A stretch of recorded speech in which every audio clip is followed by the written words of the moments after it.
So then at some point you decide to actually become a doctor, like literally get a PhD in business, and there you did a bunch of research, which I found fascinating, which was the humor research. Is that right? So you went to DePaul to get a PhD in business administration? I did, yeah, a doctorate. So I was at Motorola, worked there almost 5 years. Is a doctorate is a PhD, just to make sure, right? Well, PhD is slightly different. So it is a different accreditation. So it's still a doctor, but the doctorate has a different accreditation than the PhD. Got it. Still went through the same rigorous coursework, dissertation, et cetera. It's just different accreditation that, quite honestly, I don't understand. So, and clearly, neither do I. Yeah, no, yeah. I guess the doctorate is more business in Europe, is more popular in Europe, and more for people that are working in roles versus going in to be a true academic, which would be that PhD route. Got it. Yeah, so I was at Motorola almost 5 years, moved up very quickly there. So went from individual contributor to manager of managers, and had to kind of learn on the fly because the things I learned on the police department didn't necessarily always translate to the private sector. So I dove into leadership and how to influence people and all of that stuff. And started realizing there's a better way to solve problems that are going on in the corporate world. For instance, every year we would look at sales compensation and be like, why the fuck aren't the sales guys selling the thing that we're trying to get them to sell, the new thing, even though we're giving them 5 times more incentive, more money, why aren't they selling it? And so I started finding academic research and seeing all this other great body of work that's out there that could help you be smarter in business. And then I watched Amy Cuddy's TEDx around power posing. If you guys I've seen that. Yeah. And I was like, basically body language and making yourself bigger, right? Yeah. And I was like, holy crap, that's exactly what I want to do. I like studying people and behavior and understanding if I do rock, paper, scissors with my husband, if I do it once, I know exactly what he's going to do next. I could predict what he's going to do next, which is bad for him, I guess. But I like being able to understand people and their behavior and, how they're going to operate and why they're going to operate. And that's what the doctorate allowed me to be able to do. I mean, it sounds like it's not just business administration, but really, and this is what economics is, I think, psychology. It's psychology, yeah. And that's what my undergrad is psychology. Makes sense. Okay. All right. So you get your doctorate there, and that's where you start. So then what brought you on to doing humor research? Yeah. So we started out doing group projects like every good, school program does. And so we needed a topic that all of us in the group liked. And, one person was in sales, the other guy was in HR, I was in marketing. So I was like, what are we all going to care about? And so we landed on humor largely because when I was at Motorola, the CEO, who's still the CEO, Greg Brown, he was a great orator. He would get up and he's one of the best public speakers I've ever seen. And he always used humor when he was talking. And while I was there, we went through a really tough time financially with the company. And he would get up and be like, use humor and say, oh, you guys are all not getting your bonuses. But the way he would do it was we would be okay with it because he would use humor and make us feel good about it, even though the company was sucking financially. So I was like, that's kind of an interesting thing to study, the use of humor. And so we started looking into it more and found out there is actually a pretty big body of research already done on humor. And so then we started to look at it in our own slice of that. And so, okay. So this is super intriguing to me. What did you guys find? Yeah. So positive humor, humor that's not negative in any way or putting anybody down, actually has a ton of great benefits in the workplace. So employees are more engaged, they have higher job satisfaction, they're more creative at work, they're better to bounce back from negative events, they're more resilient, they have better team cohesion. So there's a ton of positive benefits to humor in the workplace. And you guys alluded to it in your roles in corporate America, where it's just kind of a drone and it's terrible and you die slowly on the inside. And so humor helps with that in the workplace. All right. So Vic, John. Yeah. And I think, Vic, you've got the most experience out of all of us. I think you've been doing comedy longer than all of us maybe. But one of the most important things I understand humor to be is you got to have a target. You got to be targeting someone or something like the president or whatever, or rich people or whatever. And then you got to be hostile towards them. And it's all done in jest and playful, but do you think did any of that? First of all, Vic, John, am I way off on that? Don't you think that's some really fundamental elements of comedy? No, some of the best jokes are just ripping on people if you're like hanging out. Right. So hostility and targeting. Okay. Yeah, exactly. Vic, am I way off? No, I think that's definitely a large, like, roast humor is a huge part of comedy. Like being like a rant comic like Bill Burr, where you're taking down, you know, like either people or an institution, right, and you're just going off on that. Like that's definitely having a target. But then there's also humor that's like introspective, where it's like I'm talking about myself. Self-deprecating. Like self-deprecating. There's different types. I think it's a big facet of humor. But if you're not good at it, it can come across mean. Right. So you need to do it in a way kind of similar to delivering negative information, like you're not getting your bonuses. If you're doing that in a way that's like very just matter of fact, you come across as an asshole. Right. But if you do it with humor, you can come across like, oh, this is actually okay. Like we're going to be fine, you know, which is, I think that's the same thing with joke writing, like doing it in a way where it's like, it's mean, but it's like, oh, all right, well, he kind of justified it somehow, so we feel okay. But even with like self-deprecating, it seems to me like it's really hard in comedy to get around like self-deprecating. You're still targeting someone. It's yourself. And you're definitely being hostile towards yourself. Yeah. You know what I mean? So like Karen, like maybe Greg Brown is an example you can use, or maybe you came across this in your research. Like how would one in the world of the corporate world, manage that? Like I think of even, Louis C.K., right? His target was often his kids or his 4-year-old daughter or whatever. Like he would target the craziest things and somehow make it funny. So I do think there's this element of like sleight of hand, if you will, with comedy where, like Vic was saying, like you're going after someone or something or roasting, but you're doing it in a way where it's acceptable. Is that kind of like, did you go into that at all when you were researching it? Yeah, by the way, studying humor for 1 year makes it not fun. It sounds very, very, I'm sure. Yeah, and so I preface it because there is actually theory around humor. So it's called benign violation theory. So you take something benign and then you violate it. And that is positive humor.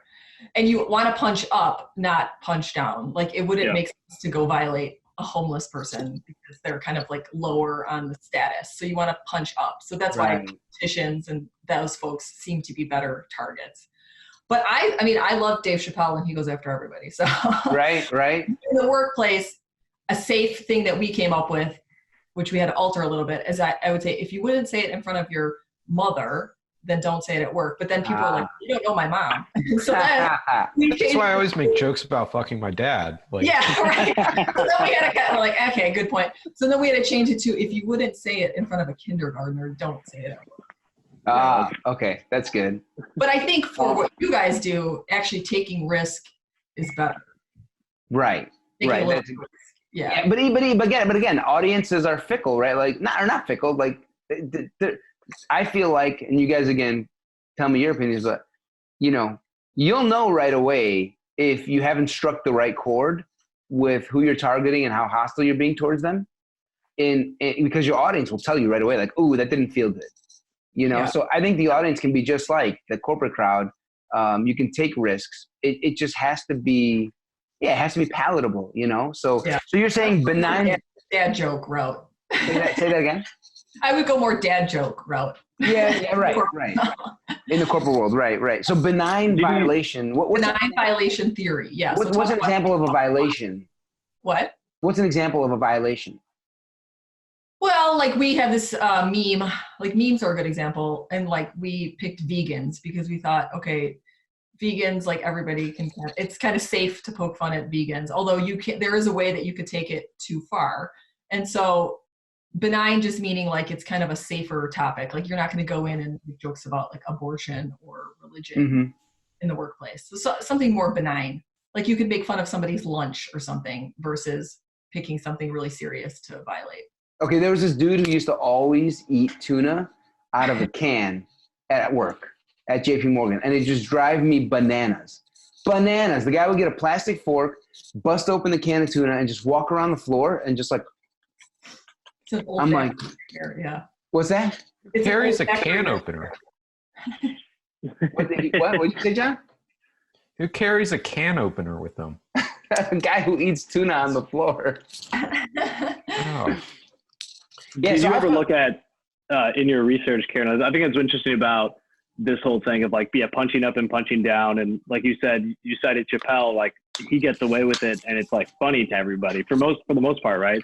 I think there's also this element, and this is what I've noticed doing comedy, is like it's like a trust thing. So if the audience trusts you, you know, you can get away with more shit. Like, and I think as you get more famous and more well known, you're catering to your audience, so you can then say something. You don't need to give as much like of a basically like, you don't need to build them up and be like, I'm this great guy, but then I'm going to shit on this.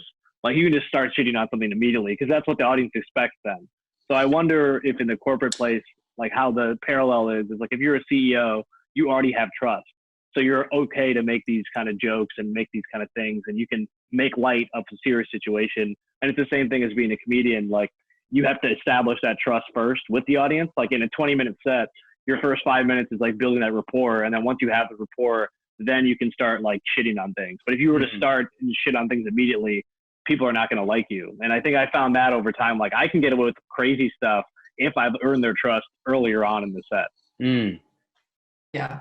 And by the way, you guys are the ones that do the awesome. I do not write jokes. I'm not a comedian by any means. So you guys are out there doing the awesome stuff. So I wonder, Karen, if is it Greg Brown? Is he the CEO of Motorola? Yeah, Greg Brown. So I wonder if he, over time, won Motorola staff, won their trust. Like they just kind of knew the type of guy he was. And so he, like you said, Vic, Dave has kind of earned the trust. He can go right into it, and audiences are gonna trust that he's coming from a good place when he cracks the jokes. You know what I'm saying? Yeah, for sure. I mean, he's had his fair share of haters as well, but absolutely, he was in that role for quite a while before he was able to get up and do that. And he did it beautifully. And it doesn't mean like a joke. It could be self-deprecating humor. It could just be the way he delivers humor it. in general. Yeah, however he's using it. Yeah. Yeah, I think it's like, go ahead. I was going to say, I think it's also like, it's also where you are. This is more for stand up, but like where you are in the show makes a difference. Like if you're the headliner, like you already have, the audience has this preconceived notion that you know what you're doing because you're the headliner. So when you go on stage, like if you're hosting, conversely, you got to get a laugh in the first like 15 seconds. If you don't, they're going to tune out and they're going to be like, this person sucks at comedy. Like they're the first person, they're not going to be good. They're going to be the worst person first. Like there's all these preconceived notions. But if you're the headliner, like I've headline shows and like, I can just bullshit for a minute without even doing a joke. And it's like, it's killing. It's already doing better than like a prepared joke because they're like, oh, this headliner, like he comes in and just acts like he knows what he's doing. And it's like this weird, like, it's frustrating as a comic because you're like, I'm the same guy that just hosted a show yesterday, but now I'm out here just doing no work at all and getting bigger reactions. Wow. So it's like, I think it is all about that trust, and that it's also about how audiences perceive you or how your company probably perceives you, how your employees perceive you. Yeah, there's the status piece. In the workplace, the humor, you could also be a receiver of humor. You don't have to be the one delivering the humor to engage in humor. So you can, because a lot of people are like, oh, I'm not funny, I can't be funny. So, but if you engage in the humor, that's still, being facilitating part of your workplace. So it's a two-way street. And also, one thing you were saying struck a nerve. So we also did some research on gender. So, and there's also previous research on gender. So in one study, they took the same cartoon, same line below it, had attributed to a male author and then attributed to a female author. Whoa. Attributed to the male author, it was rated funnier than it was to the female. Wow, that's so frustrating. Yeah. Like headliner versus guy hosting the show. Yeah, I'm not surprised by that at all. I mean, Amr, and I don't know what kind of comedy you do, but John, but it's the same thing in our world. I mean, it's just a lot of people have this perception. It's a perception. It's like, I don't think this woman is going to be as funny as this person. And it's like, I mean, if you're a woman doing comedy, like you have to be funny almost to stand out because it's like so much more difficult.